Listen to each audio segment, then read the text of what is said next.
All right, it's 2017, and you guys probably thought you left 2016 behind, but we're bringing it back because we want to talk about our top 3 picks for albums for music in 2016. So obviously, we're worth the download. This is Aces with Brian. And let's talk about 2016 a little bit. It was a interesting year for music, interesting year, a sad year for a lot of music.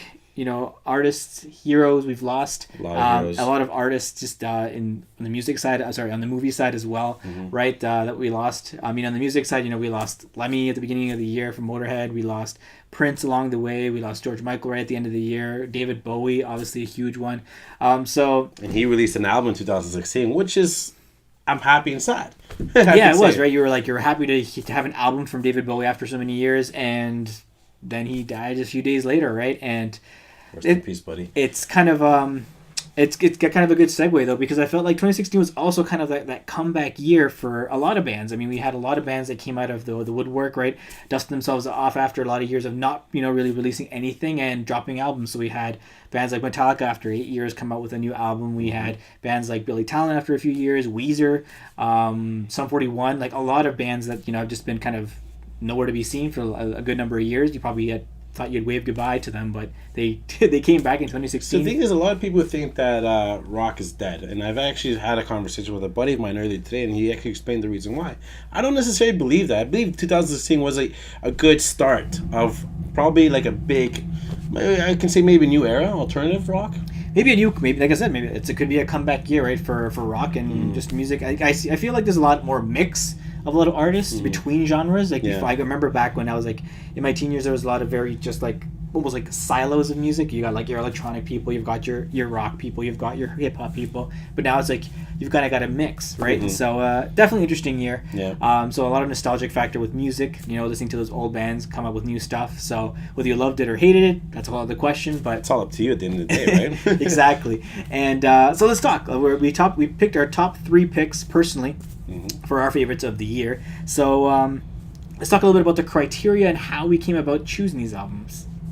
Well, obviously it's going to be about preference, right? You guys probably know I'm more of a hip hop kind of guy, but I do respect a lot of the alternative rock, the rock in general, right? So, I kind of based it on that. We based on each other's interests as well. And again, he was saying that he was more interested in the, you said credibility, I think you said? Playability.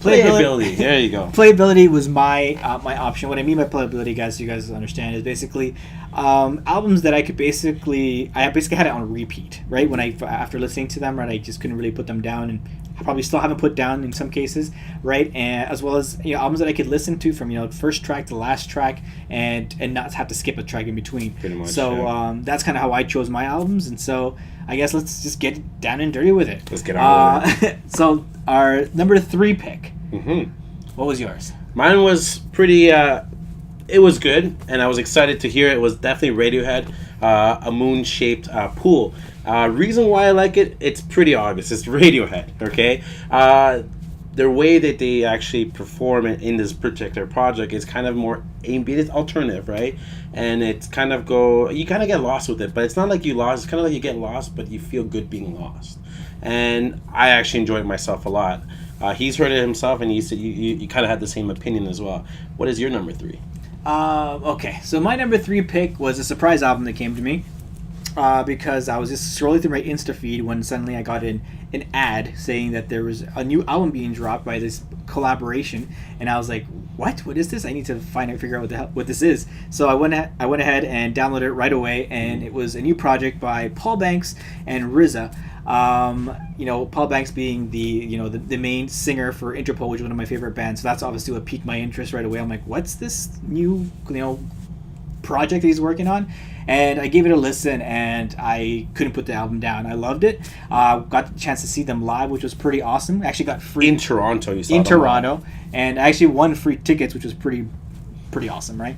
And so overall, full experience for me with this album, and it was one of those albums where it was different because you kind of saw what both artists kind of brought to the table, but that's what I also enjoyed about it, because it's like you got sort of that vocals from Interpol that get those kind of ratchet and distorted guitars, mind you. Then you got like the hip hop side, obviously from RZA.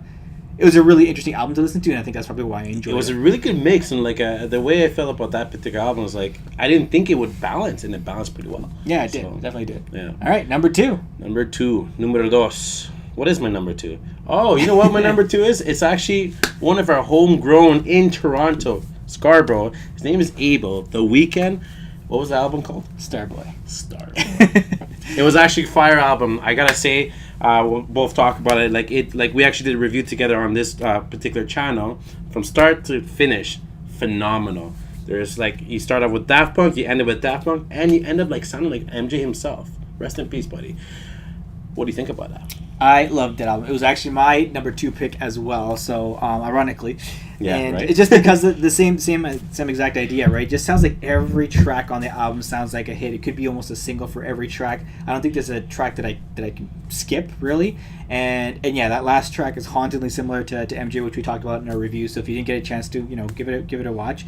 But yeah, The Weeknd definitely brought it and represented T.O. amazingly with that album, and I think you're probably hearing it on the radio right now as we speak, right? Probably. So I'm pretty sure you're the type of person that drives with your car. If you have a car and you hear The Weeknd in your radio, you're turning up that volume. You're cranking to 11, eh? Yeah, it's one of those albums. Definitely one of those albums. All right, top pick. Top numero uno. Now, I said I was a hip hop fan. I have to say it. There's a lot of controversy between this man and some guy named J. Cole. It is Kanye West, Life of Pablo. Why do I like it? It is phenomenal. You have from start to finish pure Kanye West, pure, like, he's a unique type of sound, and he's a producer. I could not enjoy much. Like I really did enjoy a lot. I can't even explain how great this is. You just gotta check it out. I'm pretty sure what I'm like me just mumbling right now basically explains exactly what you think. So it left you speechless is what you're saying. It left me freaking speechless. And you were actually kind of saying a little bit about how you felt like almost Kanye like doesn't need much of a backtrack or anything. He just kind of just puts it out there and just kind of takes the flow, and it carries the well, track. The thing is, like, about Kanye, like, I mean, he's not underrated nor he's overrated, right? He's a good spot, right?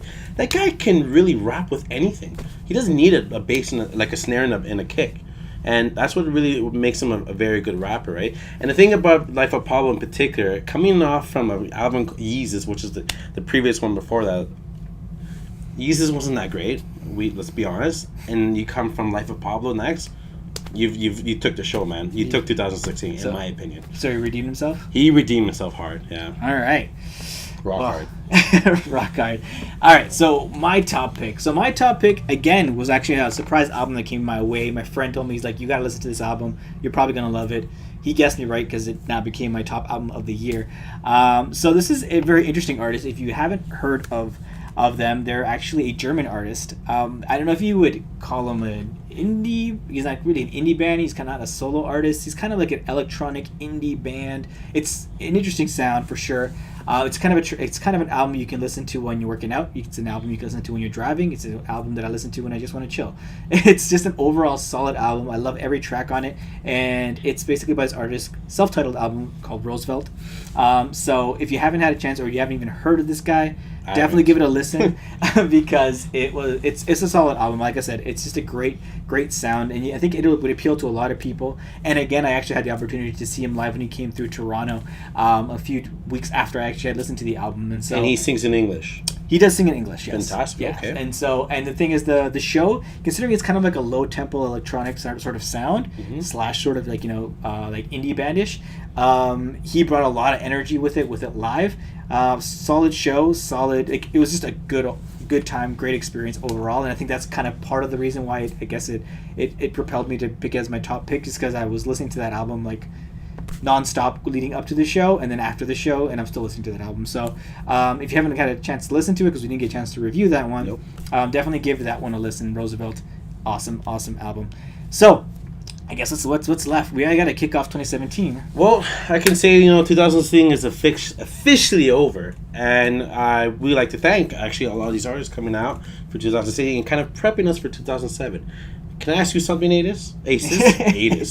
Aces. Yes. Are we excited for 2017? Oh, Extremely excited. Right? Yeah, there's a lot of stuff that's always coming down the pipeline. And obviously, we don't even know everything that's going to be releasing this year, but we're going to kick it off with an old school band that's been around since, I guess, 98 was when they really broke through, I guess, to the mainstream. Even though their sound is mainstream, you're not going to hear too much of them on the radio, except for maybe some of their big singles. We're going to be reviewing Dropkick Murphy's new album for next week, so make sure you tune in for that. Again, subscribe so that way you guys know exactly when we drop that video.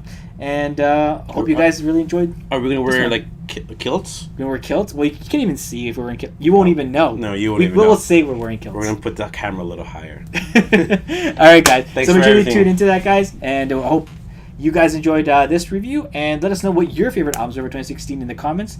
And we'll see you guys on the next one. Subscribe.